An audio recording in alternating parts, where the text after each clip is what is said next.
Bring it back.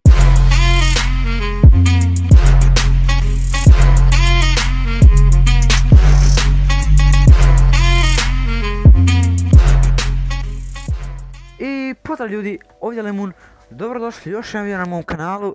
Naravno, ako ne živite ispod kamena, znate da je nedavno bio najveći događaj na YouTubeu 2018. godine. Boxing meč između Logana Paula i KSI-a. Sada pitanje o kojemu ću govoriti u ovom videu jeste koliko para su Logan Paul i KSI zaradili od njihovog boxing meča.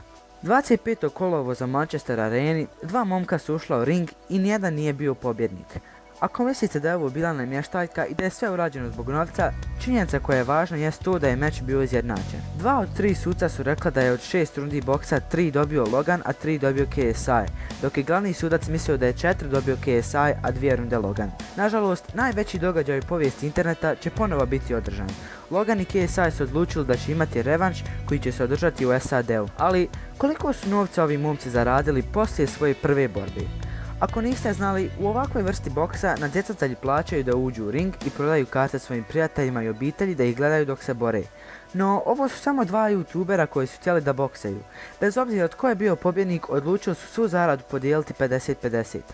Ako samo pogledamo na sve ovo, znamo da su oba dvojice zaradili milijone od ovog događaja.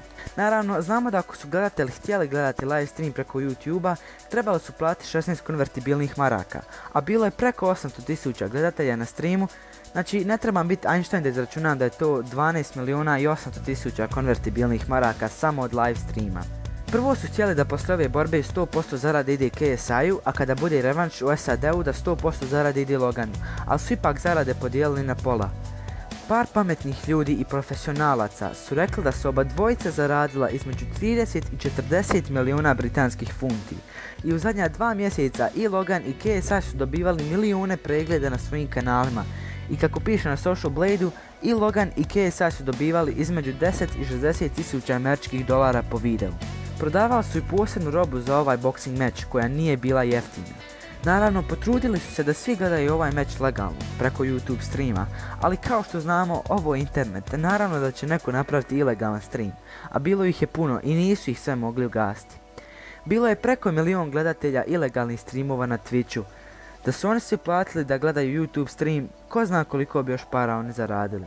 Ali svejedno, zaradili su mnogo novca i zaradit će u drugoj borbi koju će imati.